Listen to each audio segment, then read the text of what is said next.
Bismillahirrahmanirrahim. Assalamualaikum warahmatullahi wabarakatuh. Innal hamdalillah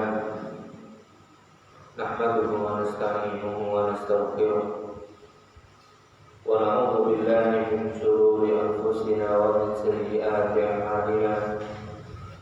Man yahdihillahu fala mudilla lahu wa man yudlil fala hadiya lahu. Wa asyhadu an la ilaha illallah wahdahu la syarika lahu wa asyhadu anna Muhammadan abduhu wa rasuluh. Qala Allah ta'ala fi kitabihil karim, ya ayyuhalladzina amanu taqullaha haqqa tuqatih wa la tamutunna illa wa antum muslimun.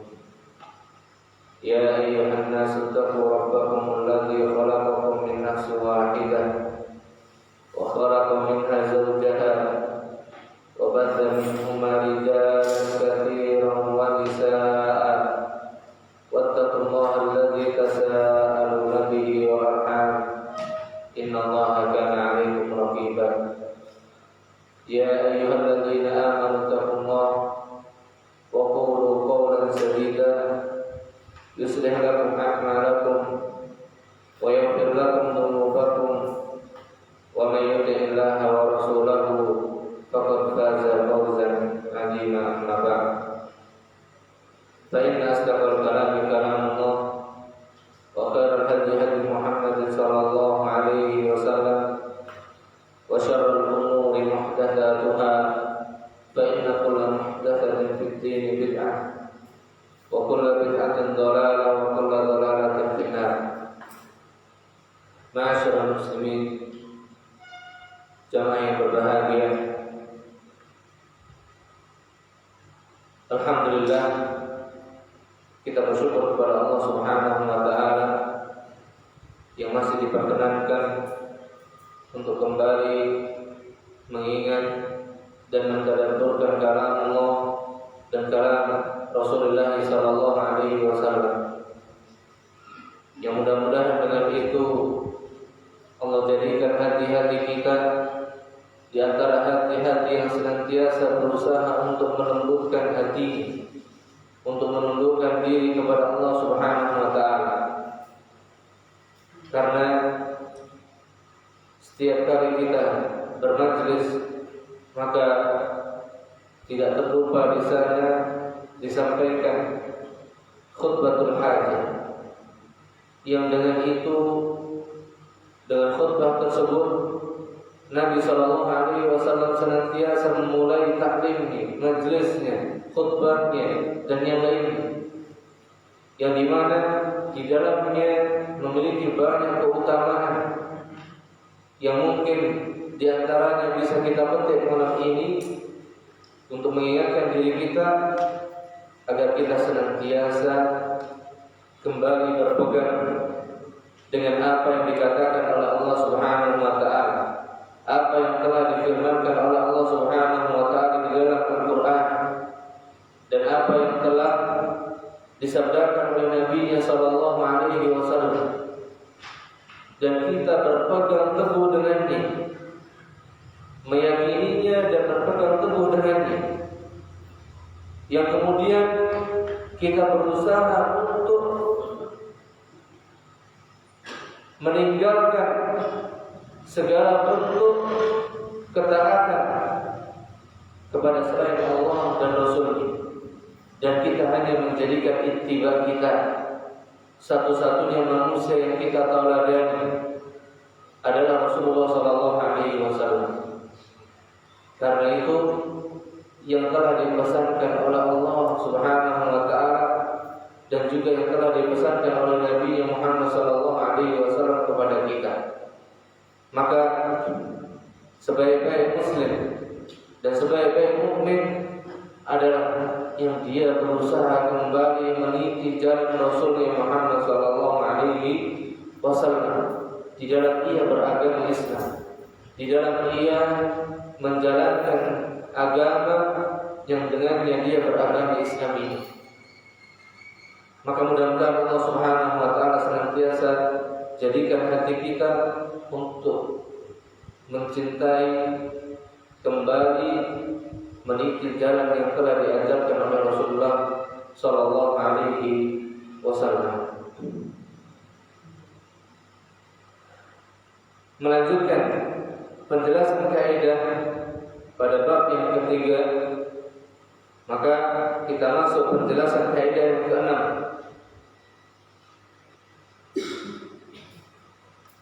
Dan kaidah yang keenam di sini adalah berkaitan dengan dalil akli atau dalil akal. Maka dalil akal yang benar akan sesuai dengan dalil akli yang sahih, atau akal yang sahih tidak akan pernah bertentangan dengan dalil nas dari Al-Quran dan hadis-hadis Nabi Sallallahu Alaihi Wasallam yang sahih, yang telah sahih.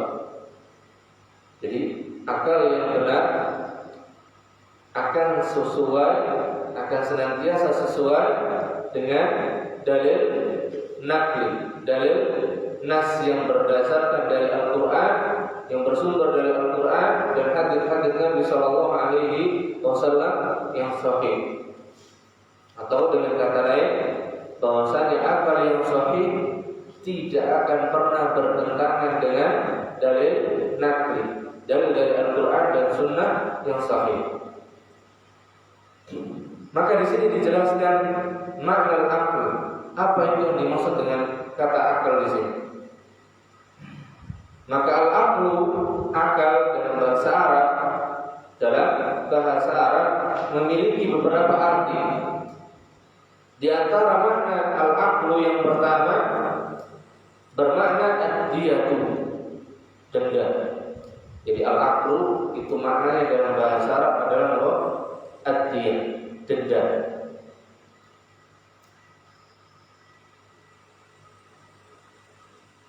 Ini makna yang pertama.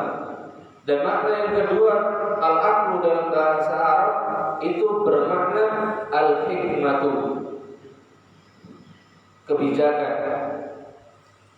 Al-hikmah, kebijakan. Dan al-aqlu juga dalam bahasa Arab bermakna husnul tasarruf, tindakan yang baik atau tepat. Husnul tasarruf, ini makna yang ketiga.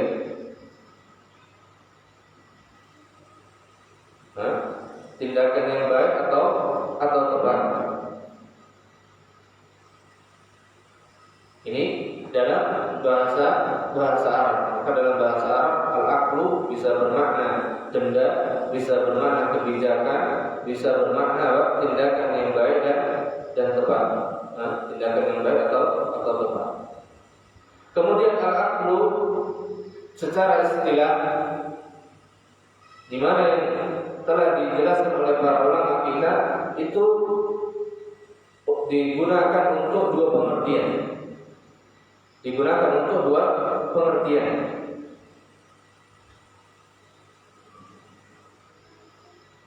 Pengertian al-aqlu yang pertama, yang dimaksud dengan al-aql adalah di sini aksioma rasional, atau tidak usah dipakai istilahnya.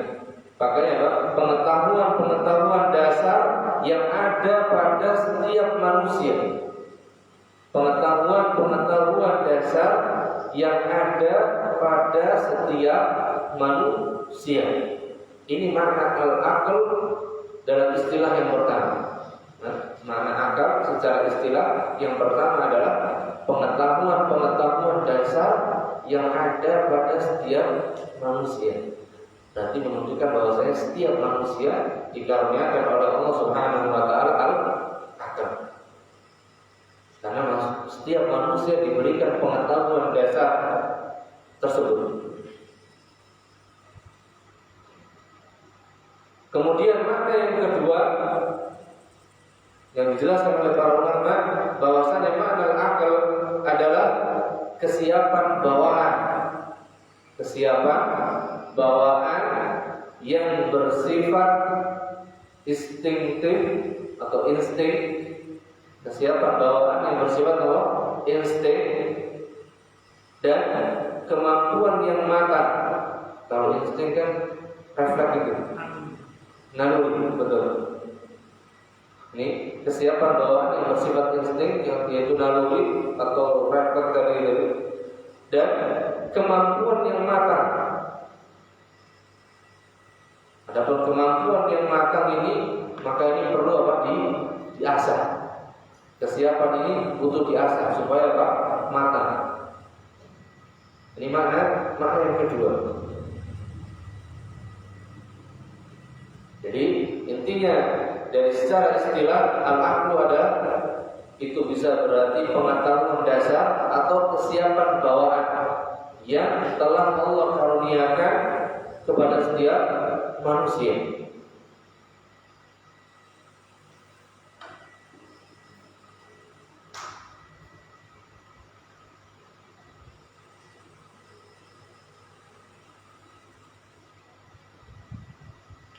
Maka akal yang sahih dia akan bisa mengetahui ini baik, ini buruk, ini pantas, ini tidak. Nah, itu secara insting dan secara bawaan dia tahu ini dingin, ini panas. Maka ini termasuk apa? Kesiapan bawaan atau pengetahuan dasarnya. Kemudian dijelaskan di sini, akal merupakan bagian dari indera yang ada dalam diri manusia. Akal merupakan bagian dari indera yang ada di dalam diri manusia yang bisa ada dan bisa hilang. Yang bisa ada dan bisa hilang.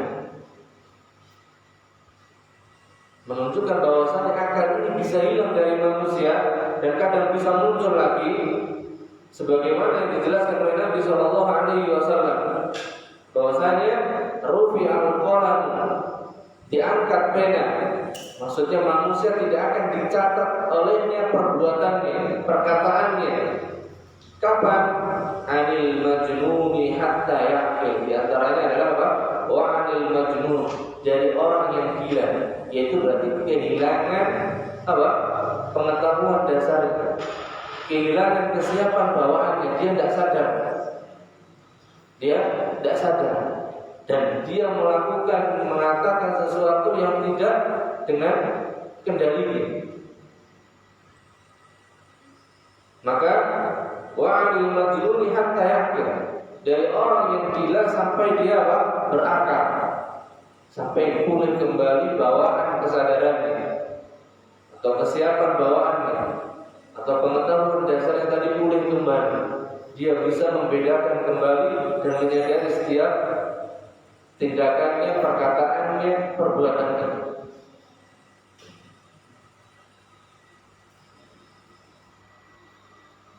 Maka akal adalah daya pikir yang diciptakan oleh Allah Subhanahu wa taala. Jadi akal adalah daya pikir yang diciptakan oleh Allah Subhanahu wa taala untuk manusia. Kemudian diberi muatan tertentu berupa kesiapan dan kemampuan yang dapat melahirkan sejumlah aktivitas pemikiran yang berguna bagi kehidupan manusia yang telah dimuliakan oleh Allah Subhanahu wa taala. Ini definisi akal yang paling panjang atau yang paling sempurna dalam ini. Jadi akal adalah daya pikir yang diciptakan oleh Allah Subhanahu wa taala. Kalau dikatakan daya pikir berarti apa? Fungsinya untuk berpikir, merenungkan, mentadabburkan. Yang Allah berikan untuk manusia kemudian diberi muatan tertentu berupa kesiapan dan kemampuan yang dapat melahirkan sejumlah aktivitas pemikiran yang berguna bagi kehidupan manusia, yang berguna bagi kehidupan manusia yang telah dimuliakan oleh Allah Azza wa Jalla. Sebagaimana firman Allah Azza wa Jalla di dalam surat Al-Isra ayat 70, Allah katakan, "Wa laqad karramna bani Adam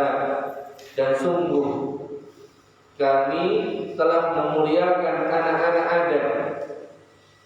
Wa hamalnahum fil barri wal bahr, dan kami angkat mereka di daratan dan di lautan. Kami angkat mereka di daratan dan di lautan. Dan di sini sayangnya menunjukkan Allah Subhanahu wa taala telah memuliakan anak Adam, yaitu manusia, dengan dikaruniakan berupa akal.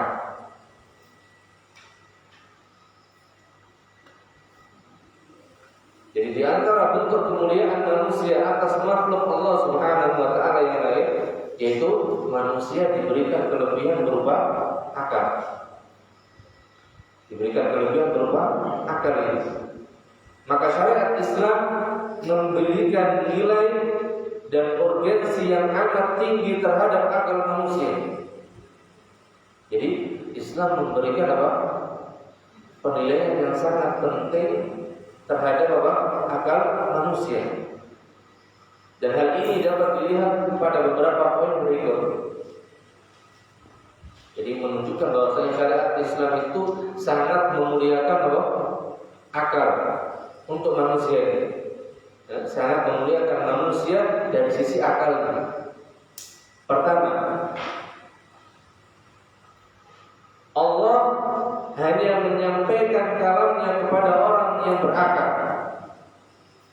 Jadi Allah hanya menyampaikan firman-Nya untuk orang yang berakal. Karena hanya mereka lah yang dapat memahami agama dan syariatnya.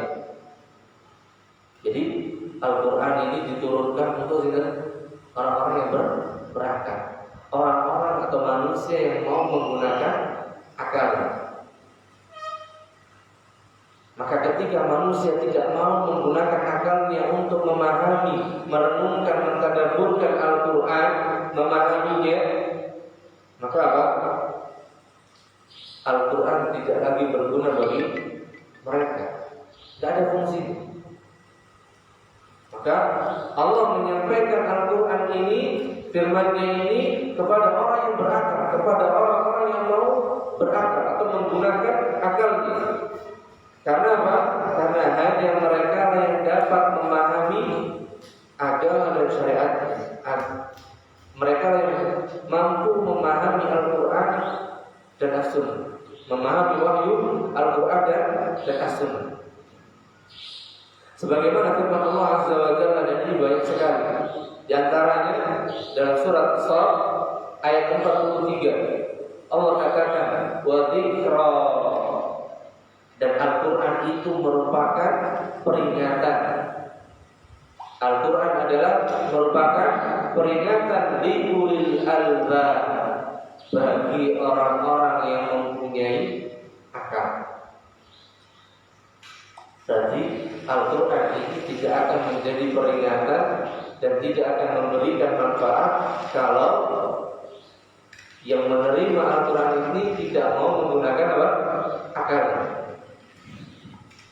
Maka kita pun sama, kita tidak akan bisa mengambil manfaat dari Al-Quran kalau kita tidak mau menggunakan akal kita untuk memikirkan, mentadabburkan, merenungkan Al-Quran. Bahkan Al-Quran tidak akan bisa menjadi peringatan untuk kita. Padahal Allah katakan wa dzikra, Al-Quran adalah sebagai apa? Peringatan. Liulil albab, bagi orang-orang yang diberikan akal, bagi orang-orang yang mempunyai akal. Semua memiliki akal, namun tidak semuanya mampu menggunakan akalnya.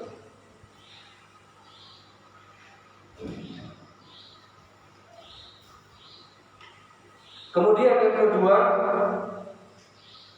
bukti bahwasanya Islam atau syariat Islam sangat mengagungkan dan memberikan kedudukan yang sangat tinggi dengan akal ini, yaitu akal merupakan syarat yang harus ada. Yang kedua adalah akal merupakan syarat yang harus ada dalam diri manusia untuk dapat menerima taklif, beban syariat. Jadi kita akan terkena beban syariat kalau kita memiliki akal. Jadi akal merupakan syarat yang harus ada dalam diri manusia supaya dia bisa menerima beban syariat ini. Berarti kalau dalam diri kita tidak terpenuhi akal tersebut, maka hilang beban syariat tersebut.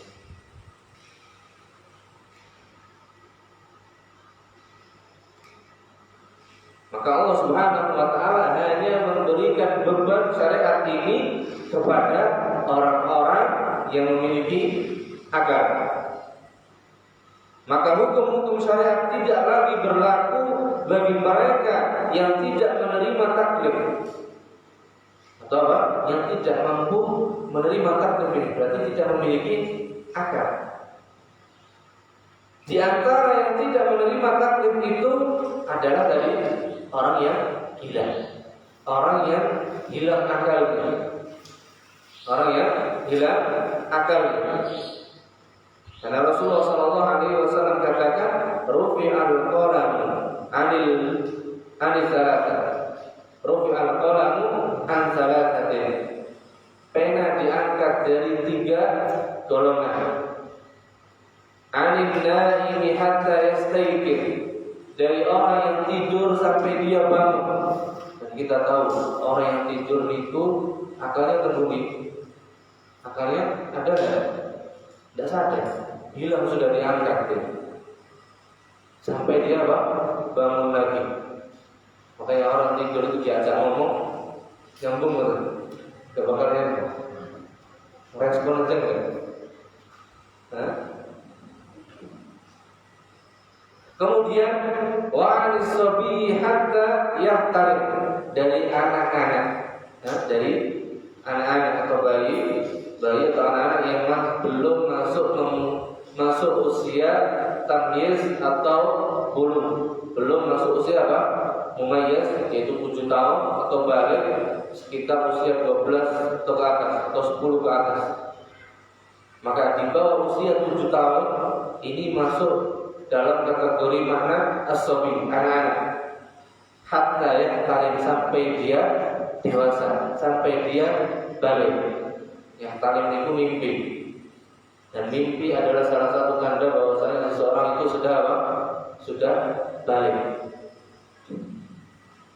Maka anak-anak diangkat pena mereka tidak dicatat perbuatannya, tidak dicatat perbuatannya, dan tidak dikenai dosa, dan tidak dicatat sebagai dosa sampai dia dewasa, sampai dia balik.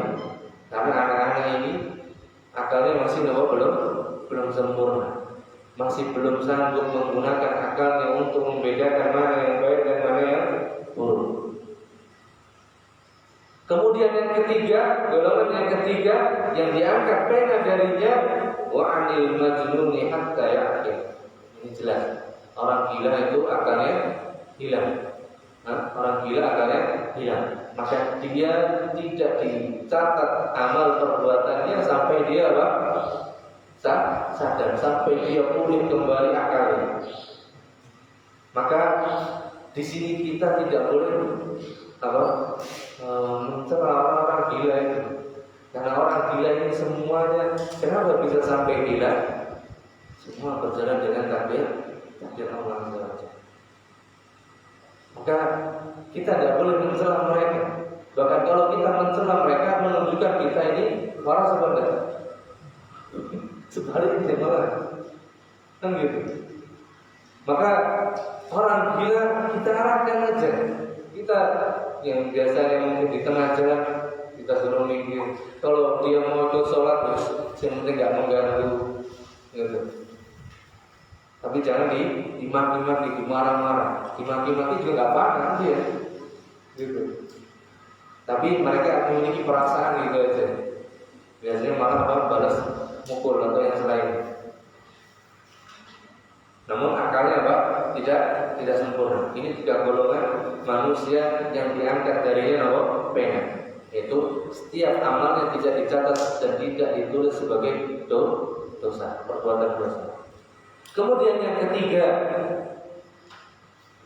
ketiga menunjukkan bahwasanya Islam memberikan kedudukan yang sangat tinggi terhadap akal, yaitu Allah Azza wa Jalla mencela orang-orang yang tidak menggunakan akalnya. Allah Subhanahu wa ta'ala mencela orang yang tidak menggunakan akalnya. Di antara bentuk celaan Allah Subhanahu wa ta'ala yaitu Allah mencela penduduk neraka yang tidak menggunakan akalnya ketika di dunia. Jadi penduduk neraka itu di antara sebabnya mereka dimasukkan oleh Allah ke dalam neraka karena apa? Mereka tidak mau menggunakan akalnya saat mereka masih di dunia. Insyaallah. Maka ini berat sekali. Ketika manusia sudah diciptakan dengan akal tapi tidak mau menggunakan akalnya, maka apa? Nanti di akhirat Allah masukkan ke dalam golongan orang-orang yang dimasukkan ke dalam neraka. Alhamdulillah. Dan Allah Subhanahu wa ta'ala telah katakan di dalam firman-Nya surat Al-Mulk ayat yang ke-10, wa qalu law kunna nasma'u aw naqilu ma kunna fi ashabis sa'ir. Mereka penduduk neraka mengatakan, jadi penduduk neraka ini baru sadar mereka. Ketika mereka dimasukkan ke dalam neraka, baru apa? Baru nyadar. Kemudian mengatakan, lau kunna nasma'u, kalaulah dahulu sewaktu kami di dunia mau mendengarkan apa? Mendengarkan kalam Allah, mendengarkan sabda Nabi sallallahu alaihi wasallam, yaitu as-sunnah. Atau kami dahulu mau menggunakan akal kami untuk memahami Al-Quran dan As-Sunnah dengan pemahaman yang benar. Kata mereka apa? Ma kunna fi ashabis sa'ir, maka kami tidak akan pernah menjadi penghuni apa? Penghuni neraka sa'ir. Yang ngomong gitu, penduduk neraka. Dan yang menghikayatkan Allah Subhanahu wa ta'ala sendiri. Allah menghikayatkan tentang penduduk neraka. Kalaulah kami dahulu sewaktu di dunia mau menggunakan pendengaran kami, mau menggunakan akal kami untuk mendengarkan dan merenungkan, mentadabburkan, memikirkan Al-Quran dan As-Sunnah, maka tidak mungkin kami akan masuk ke dalam golongan orang-orang penghuni neraka sa'ir, kata mereka. Maka ini merupakan kedudukan yang sangat tinggi yang diberikan oleh Allah dan Rasul-Nya, oleh Islam terhadap akal. Jadi akal memiliki kedudukan yang sangat tinggi di dalam agama Islam. Maka kedudukan ini kita harus tempatkan, kita harus posisikan sebagaimana Islam menempatkannya. Tidak boleh lebih dan tidak boleh mengurangi. Karena kalau mengurangi berarti seperti siapa? Penduduk neraka tadi yang bakal menyesal ketika sudah diberikan akal tapi tidak mau menggunakan akalnya. Dan tidak boleh juga berlebihan. Maksudnya apa? Berarti apa?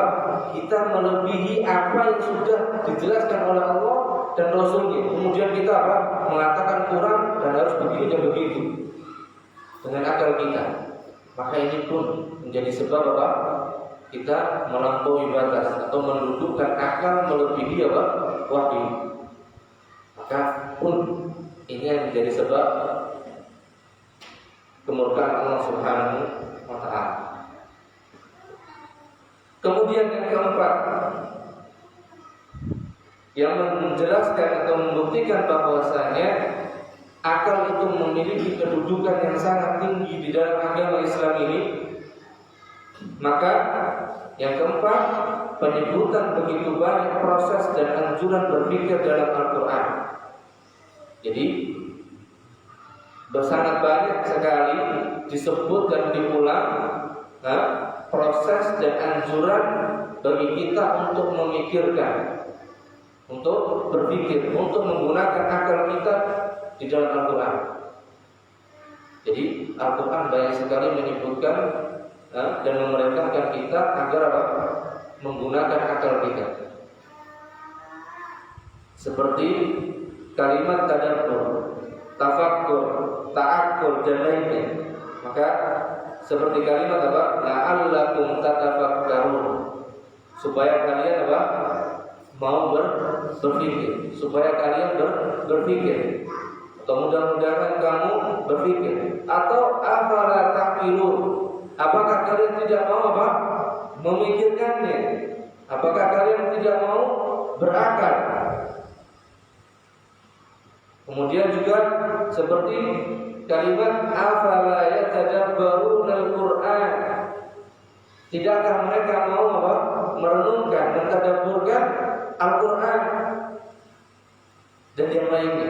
Maka ini bentuk kalimat yang sangat banyak sekali yang disebutkan di dalam Al-Quran, menunjukkan Al-Quran memberikan kedudukan yang sangat tinggi terhadap akal. Kemudian yang kelima,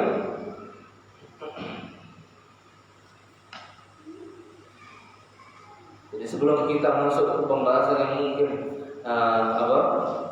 antara menundukkan Al-Quran dan As-Sunnah, maka kita pahami dulu dari sisi akal itu sendiri, kemudian kedudukan akal dalam pandangan Islam, dalam syariat Islam itu seperti apa. Maka ini sudah masuk poin yang kelima. Islam mendudukkan Al-Quran dengan posisi yang sangat tinggi. Yang kelima, di antara bentuk ketinggian akal di dalam syariat Islam, maka Islam mencela yang namanya taklid. Islam mencela taklid yang membatasi dan melumpuhkan fungsi dan kerja akal. Karena apa? Karena taklid itu membatasi dan melumpuhkan fungsi dan kerja akal itu sendiri. Maka Islam mencela taklid.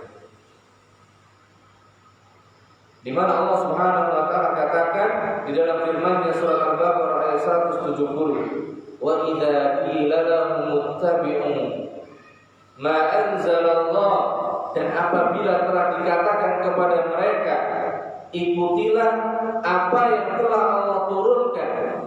Ikutilah apa yang telah Allah turunkan. Itu berarti Al-Quran dan As-Sunnah. Maka mereka menjawab, qalu bal nattabi'u ma alfayna 'alaihi aba'ana.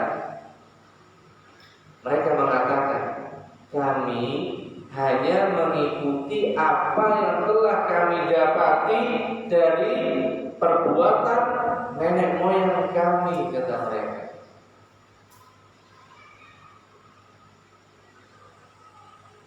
Ini orang-orang kafir, orang-orang musyrik, dan yang semisal dengan mereka.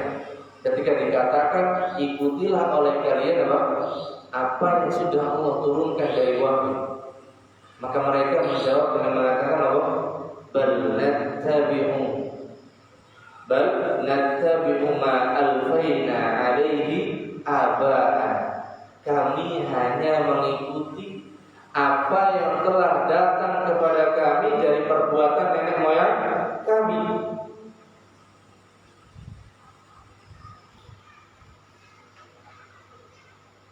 Awalau kana aba'uhum la ya'qiluna syai'an wa la yahtadun, kata Allah Azza wa Jalla. Apakah mereka tetap mau mengikuti mereka juga? Apakah mereka tetap mau mengikuti nenek moyangnya? Walaupun nenek moyangnya adalah tidak mengetahui sesuatu apapun dan tidak mendapatkan petunjuk, apakah tetap mereka mau mengikuti? Kata Allah Azza wa Jalla. Ini menunjukkan bahwasanya mereka mikir enggak? Mereka mengatakan mengikuti nenek moyangnya, mereka itu memikirkan enggak apakah ini benar, apakah salah? Apakah sesuai dengan apa yang Allah turunkan atau tidak? Karena Allah katakan apa? Apakah mereka tetap mau mengikuti nenek moyang mereka, walaupun nenek moyang mereka apa? Tidak memiliki petunjuk dan tidak memiliki apa? Ilmu apapun tentang itu. Maka ini celaan bagi mereka yang taklid, yang mengikuti nenek moyang mereka dan hanya mengikuti tanpa mengetahui apa kebenarannya. Kemudian di sini disampaikan perbedaan antara taklid dan ittiba. Perbedaan apa? Taklid dan ittiba. Maka perbedaan antara taklid dan ittiba adalah sebagaimana yang telah dikatakan oleh Imam Ahmad Ibn Hanbal rahimahullah ta'ala. Imam Ahmad Ibn Hanbal mengatakan ittiba adalah seseorang mengikuti apa-apa yang datang dari Rasulullah sallallahu alaihi wasallam. Jadi ittiba adalah kita mengikuti apa yang telah datang dari Rasulullah sallallahu alaihi wasallam. Berarti kalau dikatakan ittiba itu mengikuti apa saja yang datang dari Rasulullah sallallahu alaihi wasallam, maka taklid berarti apa? Kita mengikuti apa saja yang tidak datang dari Rasulullah sallallahu alaihi wasallam. Jadi kalau kita mengikuti selain apa saja yang datang dari Rasulullah sallallahu alaihi wasallam, maka masuk ke dalam taklid. Karena hakikatnya kita mengikuti sesuatu yang tidak ada ilmu tentangnya. Karena ilmu apa yang datang dari Allah dan Rasul. Kemudian Imam Ibn Abdul Bar rahimahullah ta'ala juga mengatakan dalam kitabnya Jami' Bayanil Ilmi wa Fadli, beliau mengatakan menjelaskan perbedaan antara ittiba dan taklid. Maka perbedaan ittiba dan taklid, kata beliau, terletak pada adanya dalil-dalil qat'i yang jelas. Nah, perbedaan antara ittiba dan taklid yaitu terletak pada adanya dalil-dalil qat'i yang jelas. Bahwa ittiba yaitu menerima atau penerimaan riwayat berdasarkan diterimanya hujjah. Sedangkan taklid adalah penerimaan yang berdasarkan pemikiran logika semata. Taklid adalah kita menerima hanya berdasarkan apa? Logika saja. Oh iya benar, tapi tidak ada dalil. Jadi kita menganggap itu benar, tapi tidak ada nas dari Al-Quran dan As-Sunnah. Maka ini sudah masuk dalam kategori apa?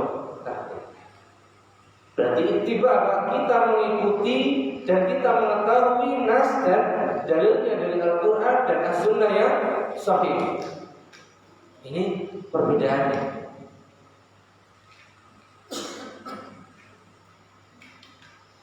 Berarti kita diperingatkan dari mengikuti dan menerima suatu keyakinan amalan yang hanya berdasarkan pemikiran logika semata, yang tidak ada landasan nas dari Al-Quran dan As-Sunnah yang sahih.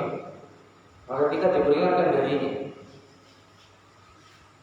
Kemudian berkata Ibnu Qais Mindat al-Maliki, beliau adalah Muhammad ibn Ahmad ibn Abdullah. Beliau mengatakan makna taklid secara syar'i adalah merujuk kepada perkataan yang tidak ada hujjah atau dalil dari orang yang mengatakannya. Taklid adalah apa? Merujuk kepada perkataan yang tidak ada hujjah atau dalil dari orang yang mengatakannya.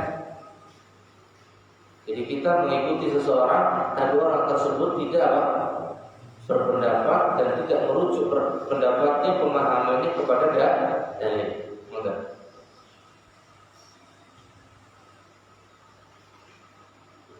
Dan makna ittiba yaitu mengikuti apa-apa yang berdasarkan hujjah atau dalil yang tetap dari Al-Quran dan As-Sunnah yang sahih.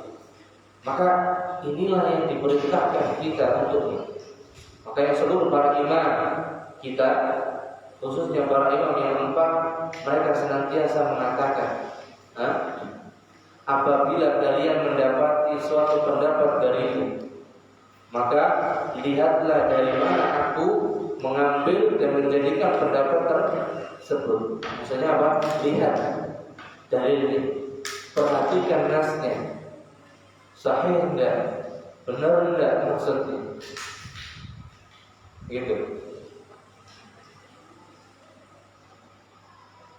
Dan ittiba diperkenankan atau disyariatkan dalam agama Islam, dan taklid adalah perkara yang dilarang di dalam agama Islam. Maka disimpulkan di sini, definisi taklid adalah menerima pendapat orang lain tanpa dilandasi dalil. Kita menerima pendapat tanpa apa? Dilandasi dalil. Kita tidak tahu dalilnya, asal terima. Maka ini masuk ke dalam taklid.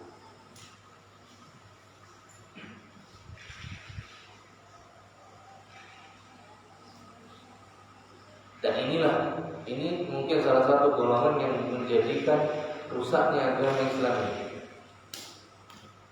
yang mereka mencari pendapat-pendapat dari para ulama, kemudian menghadapkannya atau dibenturkan dengan penjelasan-penjelasan yang sahih. Yang ini loh ada dari perkataan para ulama kita, yang mengatakan tidak seperti itu. Seperti mengatakan, kalau maulid itu secara keseluruhan atau hampir para ulama menjelaskan tentang kebid'ahan. Kemudian memang ada penjelasan atau sebagian para ulama yang mengatakan apa? Ya boleh aja. Nah, perkataan boleh aja ini diangkat dalam rangka untuk membenturkan apa? Perkataan tersebut, tapi tanpa membawakan nas rujukan. Maka kalau kita menerima itu, berarti kita sudah terjatuh ke dalam taklid.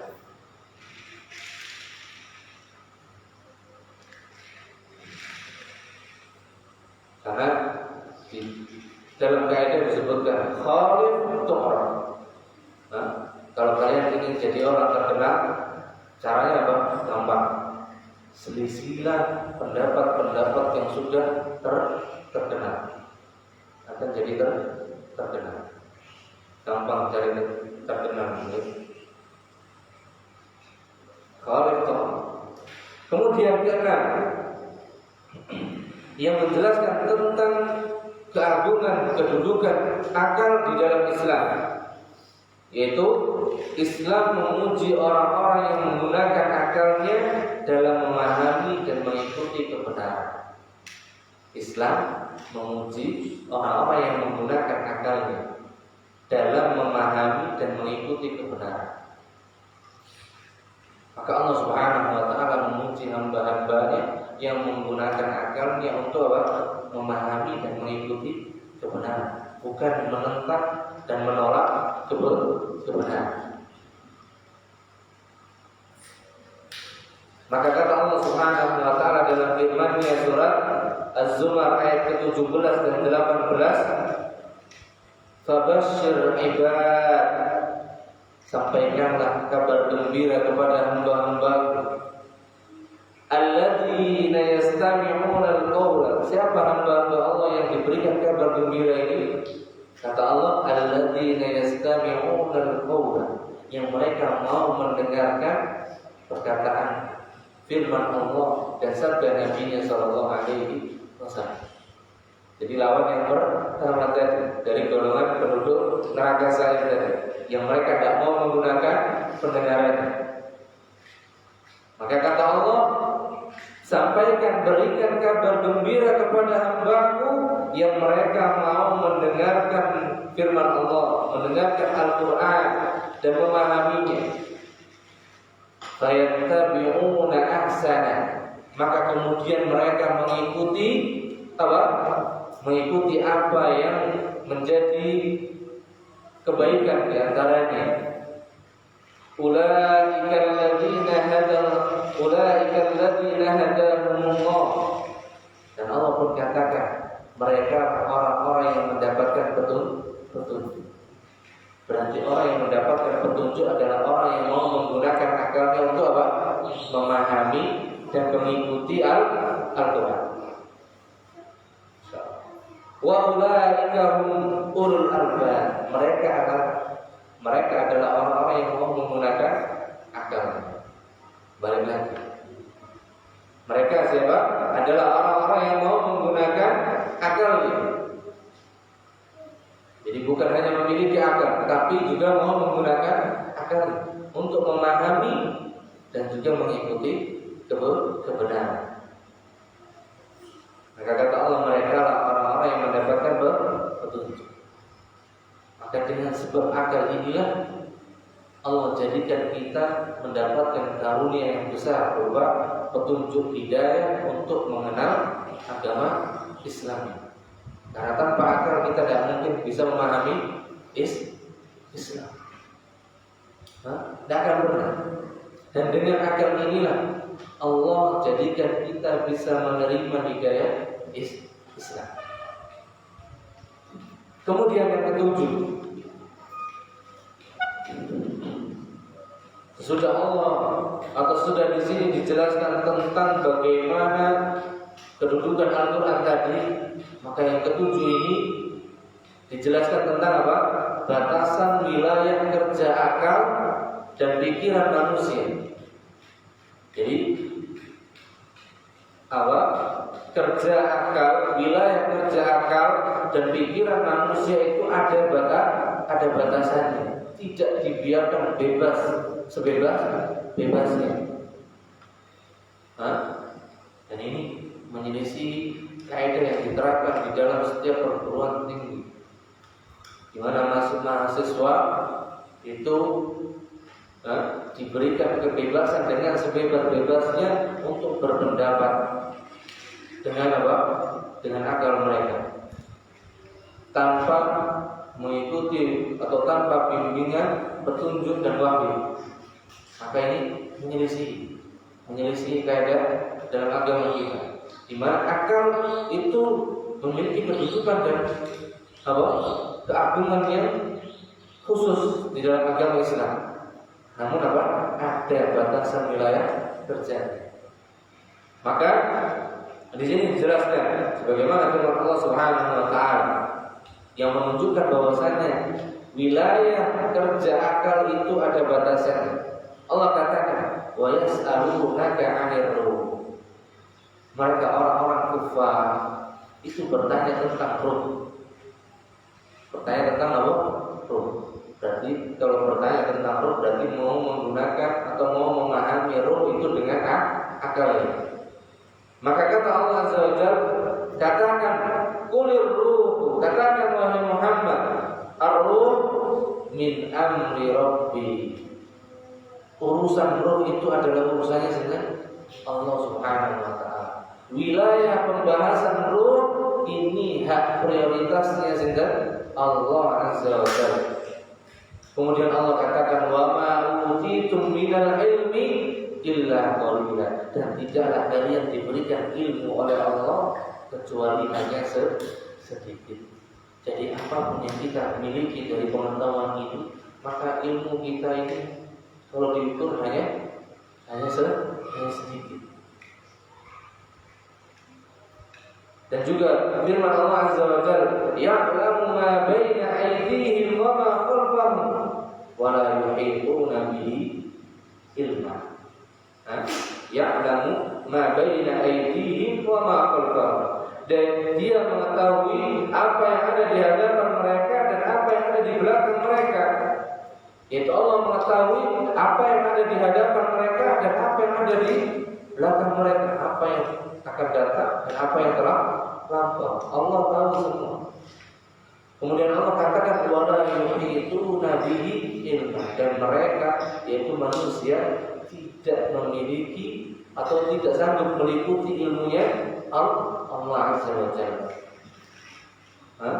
Maka ini menunjukkan bahwasanya akal yang manusia terbatas, ada batasannya, tidak bisa dibiarkan sebebas-bebasnya.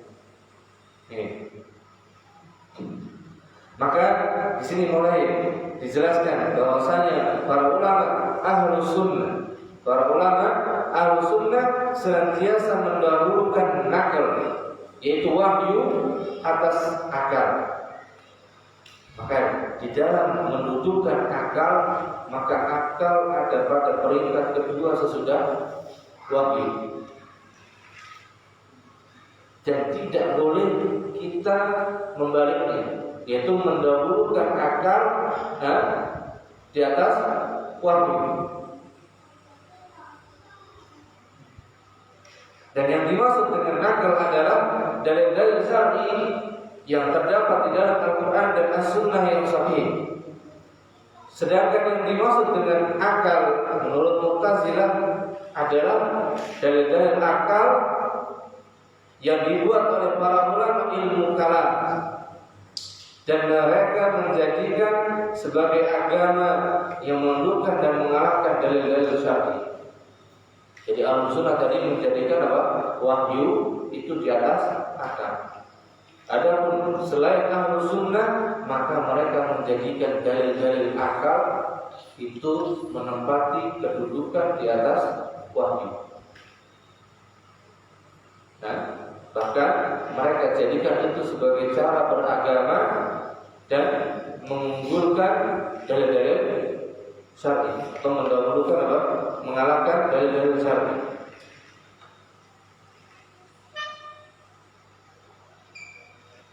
Kemudian di sini dijelaskan di mana Ahlussunnah tadi mendahulukan wahyu atas akal, bukan berarti Ahlussunnah tidak menggunakan akal.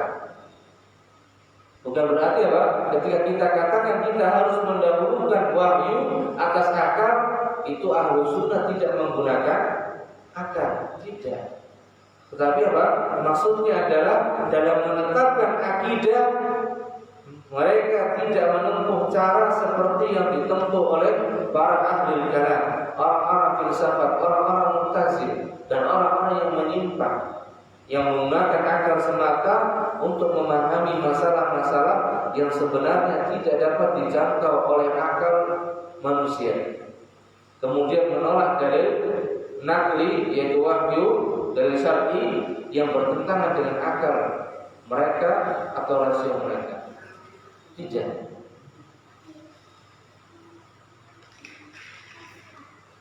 Nih. Jadi Ahlussunnah maksudnya di sini menundukkan akal, menundukkan wahyu di atas akal, yaitu apa? Mereka memahami atau menggunakan akal itu dalam batasan-batasan yang di sana ada wilayah akal untuk memahaminya. Dan akal tidak boleh digunakan dalam wilayah yang dimana akal tersebut tidak diberikan ruang untuk memahami. Seperti dalam masalah apa? Perkara gaib. Maka akal tidak bisa, akal tidak sanggup untuk memasuki wilayah tersebut karena tidak memiliki pengetahuan tentangnya, kecuali dengan wahyu, kecuali dengan dalil. Sebagaimana Rasulullah SAW sendiri tidak pernah tahu tentang perkara gaib. Bahkan beliau katakan, kalaulah aku mengetahui perkara yang gaib, niscaya apa? Niscaya aku akan menggunakan itu untuk menjadi hamba yang lebih dan apa? Taat kepada Allah Subhanahu wa taala. Itu kata Nabi sallallahu alaihi wasallam yang Allah hidayahkan.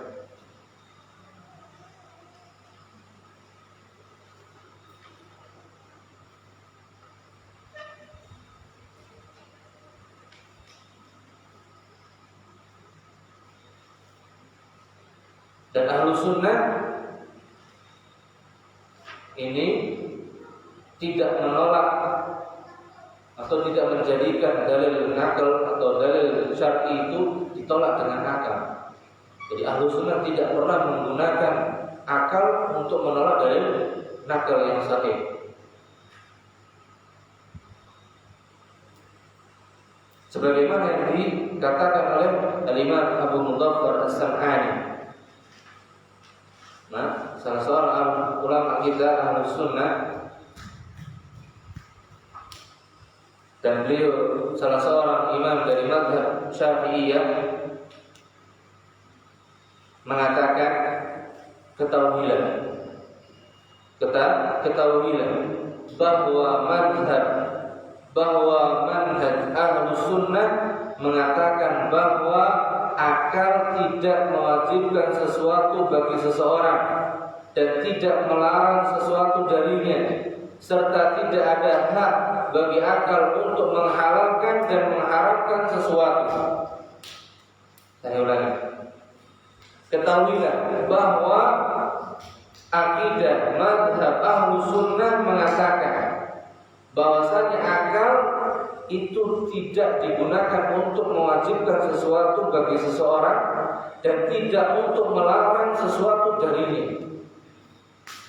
Yang bisa mewajibkan sesuatu bagi seseorang dan melarang sesuatu dari seseorang adalah dalil syar'i. Berarti dalil akal tidak bisa digunakan untuk apa? Mewajibkan sesuatu bagi seseorang dan melarang sesuatu bagi seseorang. Kemudian serta tidak ada hak bagi akal untuk menghalalkan atau mengharamkan sesuatu. Berarti akal tidak boleh apa? Berdiri sendiri untuk mengatakan ini halal, ini haram. Tidak boleh.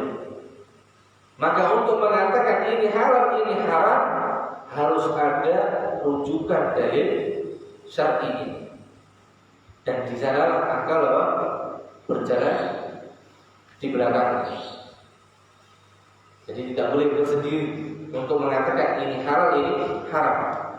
Sebagaimana juga tidak ada wewenang bagi akal untuk menilai ini baik atau buruk. Karena seringkali akal itu mengatakan ini baik, tapi ternyata apa? Tidak di sisi Allah Azza wa Jalla. Mengatakan ini buruk, tapi di sisi Allah tidak. Gitu. Seandainya tidak datang kepada kita wahyu, maka ini lebih tegas lagi. Seandainya tidak datang kepada kita wahyu, maka tidak ada bagi seseorang suatu kewajiban agama apapun, dan tidak ada pula yang namanya pahala dan dosa. Walaupun manusia diberi akal, andai kata Allah jadikan kepada manusia ini akal, kemudian Allah tidak turunkan padanya wahyu tadi, baik itu Al-Quran dan juga As-Sunnah yang sahih, maka tidak ada itu apa tadi? Suatu kewajiban agama apapun, dan tidak ada pahala, tidak ada dosa. Maka kalau sampai tidak ada wahyu, maka kemudian dicatat di sana ada dosa, ada pahala, maka ini masuk ke dalam bab taklifu ma la yutaq, yaitu Islam membebani syariat yang tidak mampu dikerjakan oleh manusia. Karena apa? Ya, nggak ada nas, nggak ada dalil syar'i. Maka akal ini akan bisa digunakan kalau di sana ada wahyu. Ini menunjukkan kedudukan akal dalam Islam. Nah, menunjukkan apa? Kedudukan akal dalam Islam. Maka secara ringkas pendapat, pandangan, pemahaman Ahlus Sunnah tentang penggunaan akal sebagaimana berikut. Yang pertama, syariat didahulukan atas akal. Syariat yang didahulukan atas akal. Karena syariat itu disifatkan dengan maksum, terbebas dari dosa dan kesalahan, sedangkan akal tidak maksum. Syariat itu disifatkan dengan maksum, sedangkan akal tidak maksum. Maka syariat harus didahulukan atas akal. Kemudian yang kedua, akal mempunyai kemampuan mengenali dan memahami yang bersifat global. Akal mempunyai kemampuan mengenal dan memahami yang bersifat global, tidak bersifat detail. Adapun yang bersifat detail dan terperinci, maka harus ada apa? Dalil.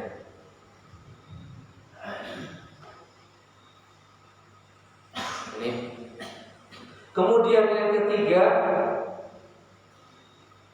apa yang benar dari hukum-hukum akal, kalau dikatakan oleh akal itu benar, pasti tidak bertentangan dengan syariat.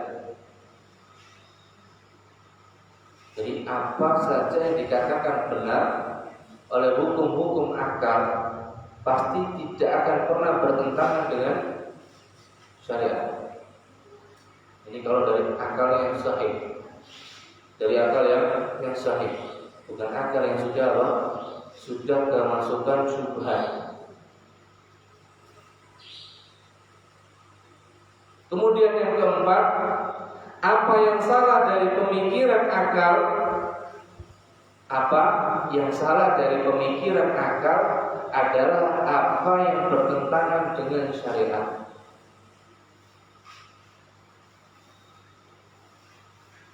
Jadi kesimpulan ketiga dan keempat tadi, kalau yang ketiga berarti apa saja yang ditetapkan oleh syariat tidak akan pernah bertentangan dengan hukum-hukum akal. Dan apa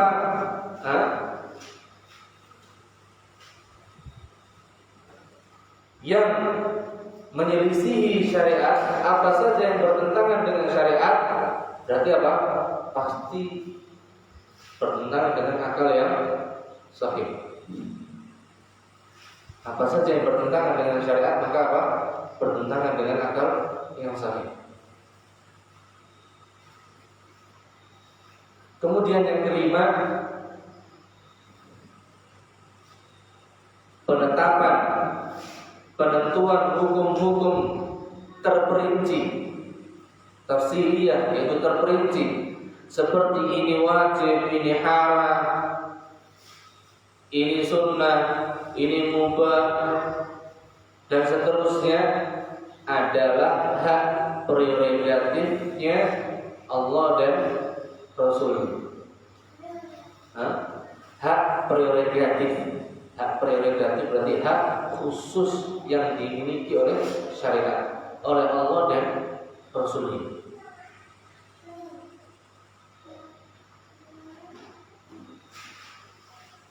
Kemudian yang keenam, akal tidak dapat menentukan hukum tertentu atas sesuatu sebelum datangnya wahyu. Jadi akal tidak bisa menentukan hukum tertentu atas sesuatu. Oh, ini hukumnya ini. Tidak bisa sebelum datangnya wahyu. Walaupun secara umum akal dapat mengenal dan memahami mana yang baik dan mana yang buruk. Tapi untuk menetapkan hukumnya maka harus apa? Disertai dalil.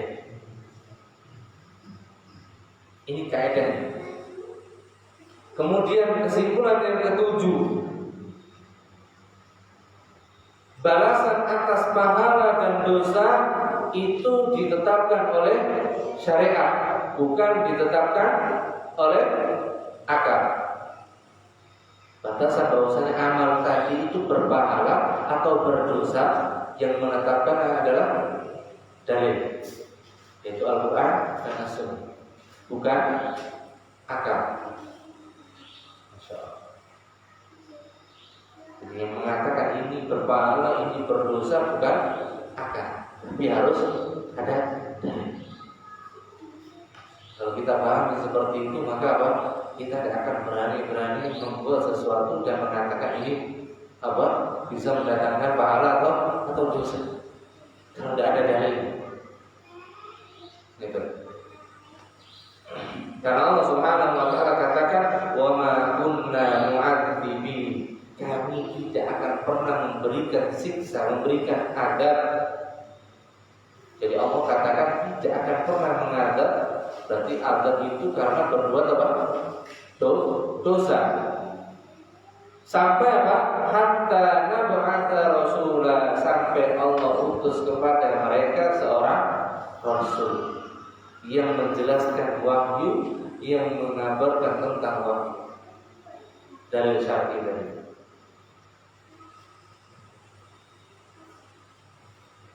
Maka ini menunjukkan bahwasanya apa? Hukuman, pahala, siksa ini semuanya apa?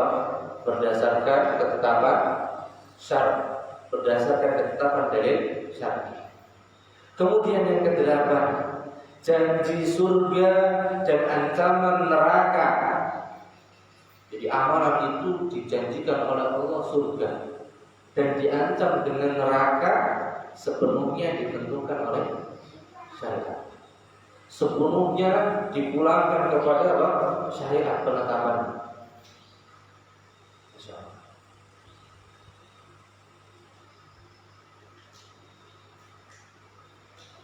Maka ini semuanya wilayah apa?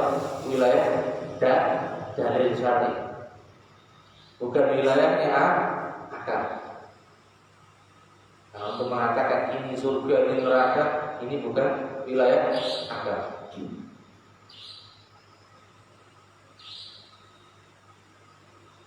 Bahkan Rasulullah SAW pun sendiri tidak mampu untuk mengatakan ini fulan tempatnya di neraka kalau tidak ada wahyu. Kalau tidak ada wahyu, tidak bisa memastikan kalau bukan karena wahyu. Kemudian yang kesembilan, yang terakhir di sini kesimpulan dari penjelasan tentang kedudukan akal dalam syariat Islam, yaitu tidak ada kewajiban tertentu terhadap Allah Azza wa Jalla yang ditentukan oleh akal kita kepadanya. Jadi akal tidak bisa menetapkan kewajiban apapun kepada Allah Subhanahu wa taala. Maksudnya tidak bisa akal ini menetapkan suatu kewajiban bagi seorang hamba kepada Allah Azza wa Jalla. Karena Allah mengatakan tentang dirinya fa'alun lima yurid. Allah Maha berbuat apa yang Allah kehendaki. Berarti kalau akal menetapkan sesuatu tapi Allah tidak menghendaki, berarti apa? Diterima tidak sama Allah? Tidak diterima. Maksudnya ketika kita menetapkan sesuatu yang tidak dapat atau tidak mendapatkan legalitas dari wahyu, dari dalil syar'i, maka ketetapan tersebut diterima oleh Allah atau tidak. Maka dari sini dapat kita katakan bahwa keyakinan Ahlus Sunnah adalah yang benar dalam masalah menggunakan akal sebagai dalil. Jadi akal juga sebagai dalil, namun apa tadi ada ketetapan, ada ketentuannya dan ada batasan. Jadi akal dapat dijadikan dalil jika sesuai dengan Al-Quran dan As-Sunnah. Akal bisa dijadikan dalil kalau apa? Tidak, kalau sesuai dengan Al-Quran dan As-Sunnah dan tidak bertentangan dengan Al-Quran dan As-Sunnah. Jadi kalau Al-Quran atau akal ini sesuai dengan dalil baik dari Al-Quran maupun As-Sunnah dan tidak bertentangan dengan Al-Quran dan As-Sunnah, maka dalil akal ini bisa dijadikan hujjah, bisa diamalkan. Jika ia bertentangan dengan keduanya, apabila dalil akal ini bertentangan dengan Al-Quran dan As-Sunnah, maka ia dianggap bertentangan dengan sumber dan dasarnya, yaitu dari bertentangan dengan Al-Quran dan As-Sunnah. Jadi kalau bertentangan dengan Al-Quran dan As-Sunnah, maka dalil akal boleh dijadikan hujah atau tidak boleh, dan tidak bisa dijadikan hujah. Keruntuhan fondasi berarti juga keruntuhan bangunan yang ada di atasnya, sehingga akal tidak lagi menjadi hujjah, namun berubah menjadi dalil yang batin. Ini kesimpulan. Nah,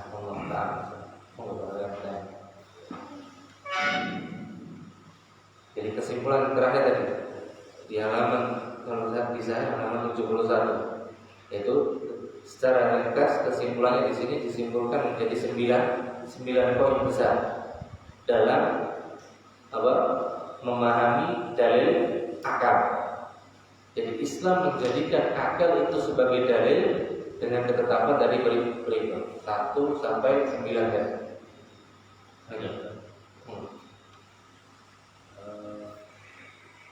Terkait dengan pena cabut dari 3 golongan tadi, itu yang ketiga tadi kan disebutkan hilang akal. Sementara kalau orang mampu dengan komer itu kan juga hilang akal. Betul. Ya.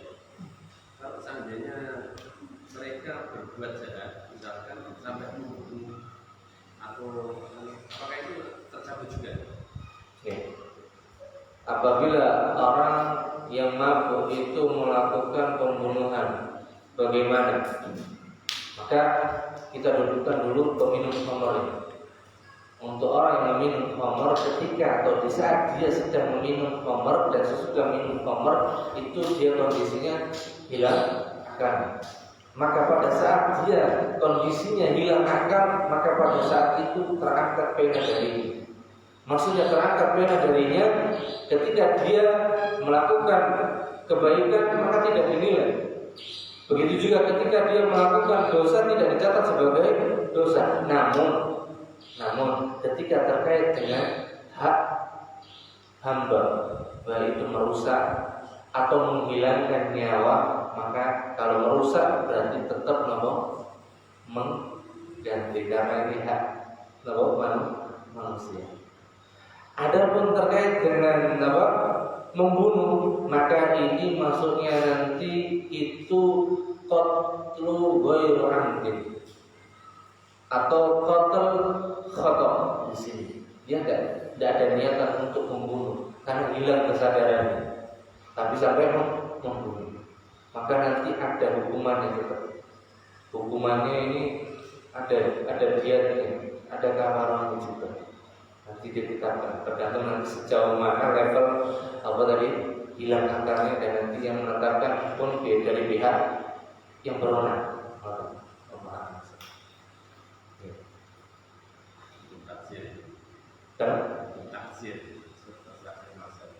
Kalau di kita nanti tidak, tetap nanti kalau hukuman qatl ghairu amd atau maksudnya qatl khata' di sini, nanti ada hukuman yang khusus, bukan hukum takzir.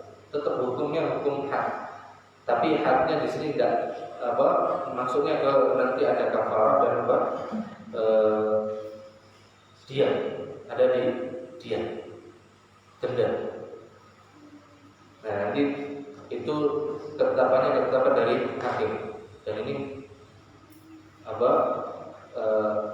tidak masuk ke kisos, tidak masuk ke hukum kisos. Jadi karena hukuman mati atau pembunuhan itu ada 3 tingkatan, ada sengaja, ada menyerupai sengaja, ada khata' tadi. Pemahaman besar.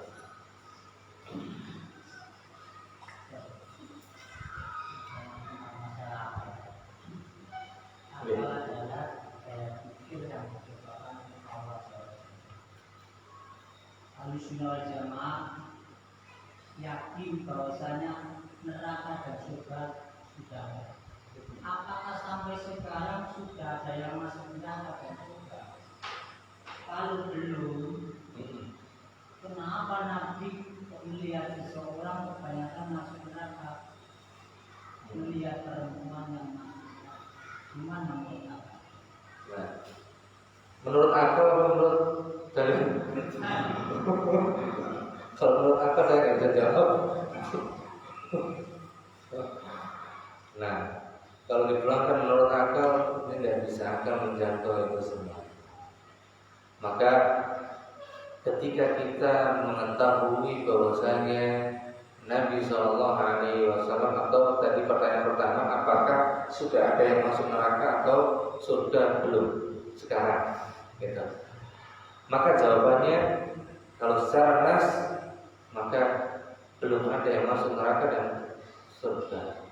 Secara maksudnya ketetapan masuk neraka dan surga itu sesudah terjadinya hari kiamat. Sudah hari kiamat, baru nanti ada hisab, ada jaza, kemudian ada sirat, dan setelah sirat itu ada yang masuk neraka, ada yang masuk surga. Ini yang pasti. Ya, dan ini pun kita tahu karena sebagaimana yang dijelaskan oleh Allah dan Rasulnya, baik dalam Al-Quran maupun As-Sunnah. Kemudian, kalaupun ada kabar dari Nabi Shallallahu Alaihi Wasallam yang sahih, bahwasanya Nabi Shallallahu Alaihi Wasallam pernah melihat penghuni neraka dan penghuni surga. Oke, iya, memang ada nasnya sahih. Nah itu wujudnya apa? Wujudnya apa? Hah? Allah a'lam bishawab. Maka di sini pada saat itu memang Rasulullah Shallallahu Alaihi Wasallam sendiri pun ditampakkan langsung oleh Allah Subhanahu Wa Taala dengan idenya. Berarti di sini sesuai dengan kebesaran dan keagungan Allah. Bentuknya berupa apa? Allah a'lam bishawab. Entah berupa ruhnya atau Allah a'lam bishawab. Yang pastinya di sini untuk mengabarkan kepada Rasulnya bahwasanya seperti ini loh kondisi penghuni neraka, seperti ini juga kondisi penghuni surga. Itu bahkan Rasulullah pun pernah ditampakkan dengan penghuni kubur ketika di dunia. Beliau diperdengarkan bagaimana rintihan orang yang ada dalam kubur. Dia disiksa terus. Ini bukan ketika Rasulullah Mi'raj tadi, tapi langsung di dunia. Itu ditampakkan oleh Allah Azza wa Jalla untuk Nabi-Nya Sallallahu Alaihi Wasallam. Makanya Rasulullah katakan, kalau kalian tidak bakal merasakan apa yang mereka rasakan, misalnya aku akan mintakan kepada Allah supaya ditampakkan kepada kalian, tapi tidak. Cukup beliau kabarkan, kalau kelak kalian mengetahui apa yang dirasakan oleh penghuni kubur, saya kalian tidak bakal melanggar syariat Allah Azza wa Jalla. Itu kurang lebih. Allah a'lam. Ya. Itu untuk terkait dengan pertanyaan tadi.